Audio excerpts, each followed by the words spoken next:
আসসালামু আলাইকুম।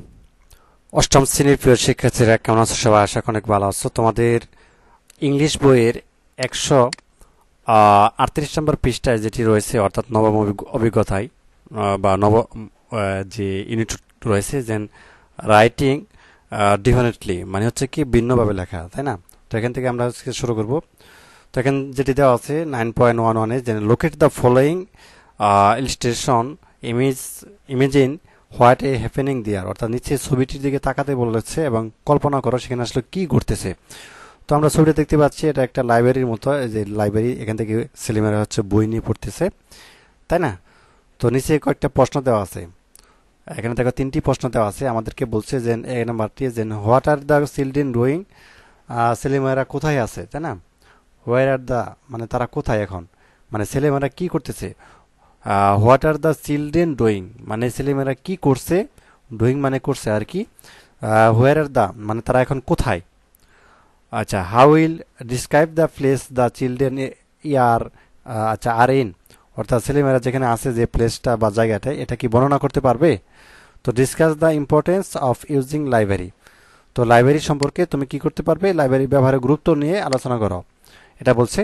তো এই 3টি প্রশ্নের উত্তর এখন আমরা দেখবো আসলে কিভাবে আনসারগুলো করতে হবে। তো চলো শুরু করা যাক। এই 3টি প্রশ্নের উত্তর আমরা এভাবে দিতে পারি যে, আচ্ছা আমি একটু বড় করে দিচ্ছি। তো এই নাম্বারটা দিতে পারি যে, two of the children are the front talking to the liberation, two are looking at the books on the ship and there are others who are reading books, অর্থাৎ ছেলেমেয়ের মধ্যে, অর্থাৎ বাচ্চাদের মধ্যে দুজন সামনের দিকে আছে এবং লাইব্রেরিয়ানের সাথে কথা বলতেছে আর কি। দুজন বইয়ের দিকে রাখা বই দেখছে এবং অন্য ছাত্রীরা বই পড়ছে, ঠিক আছে। আর বি নাম্বার দিতে পারো, the children are in a library, it is a place full of books and book shelves as well as tables and chairs to sit and reading, অর্থাৎ বাচ্চাগুলো সবাই একটি গ্রন্থাগারে আছে। তো এটি এমন একটি জায়গা যা বই এবং বইয়ের থাকে ভর্তি, এছাড়াও বসে বসে বই পড়ার জন্য পাশাপাশি টেবিল এবং চেয়ার আছে আর কি। আচ্ছা, তারপরে শেষে আমাদের লাইব্রেরি সম্পর্কে একটা গুরুত্ব অর্থাৎ প্রশ্ন করা হয়েছে, যে এটা কিভাবে আলোচনা করবে গুরুত্ব বিষয়ে। তো using a library is very important because library usual has many different types of books that students can borrow to read. If you are someone who enjoys reading or needs to read a lot of books for works, a library can be very helpful for you as well as save you money is the long run. ঠিক আছে। তো গ্রন্থাগার ব্যবহার বা library ব্যবহার করা খুবই জরুরি, কারণ একটি গ্রন্থাগারের সাধারণত ভিন্ন ধরনের বই থাকে যা মানুষের জন্য দাঁড় নিতে পারে। তো তুমি যদি এমন কেউ হও যে বই পড়তে পছন্দ করো বা কাজের জন্য যাকে প্রচুর বই পড়তে হয়, তাহলে গ্রন্থাগারে তোমার জন্য খুব উপকারী হতে পারে। সেই সাথে দীর্ঘমেয়াদীর জন্য তোমার অর্থও বাঁচতে পারে। তো যাক, এইভাবে হচ্ছে আনসারগুলো করতে হয়। তো তারপর আমরা নিচে যে তাকাই, নিচে আরও 3টি প্রশ্ন দেওয়া আছে, তাই না?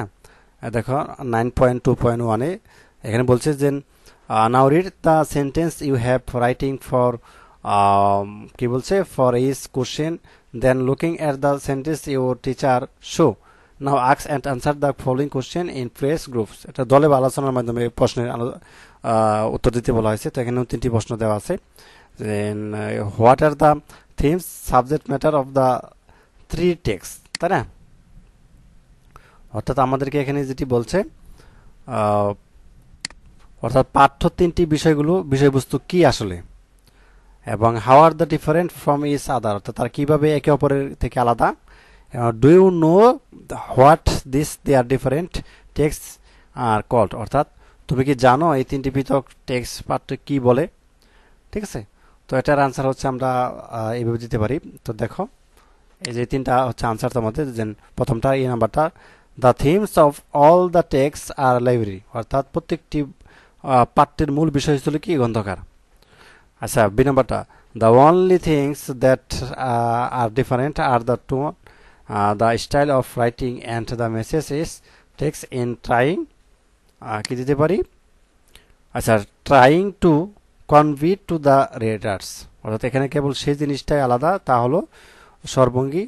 তো লেখার ধরন প্রতিটি পাঠ্যের কাছে কীরকম বার্তা দেওয়ার চেষ্টা করছে সেটা। সি নাম্বার, আচ্ছা, this three different text are called expository writing, narrative writing and describe writing. এই তিনটি ভিন্ন ধরনের বাক্যকে ব্যাখ্যামূলক লেখা বা অক্ষণ ধর্মী লেখা এবং বর্ণনামূলক লেখা বলে আর কি। তো এইভাবে হচ্ছে আনসারটা দিয়ে দিবা। তো এই ছিল আজকের ক্লাস। তো পরবর্তী পর্বে আমরা 139 নম্বর পৃষ্ঠা থেকে শুরু করব। তো ধন্যবাদ সবাইকে ভিডিওটি দেখার জন্য। আল্লাহ হাফেজ।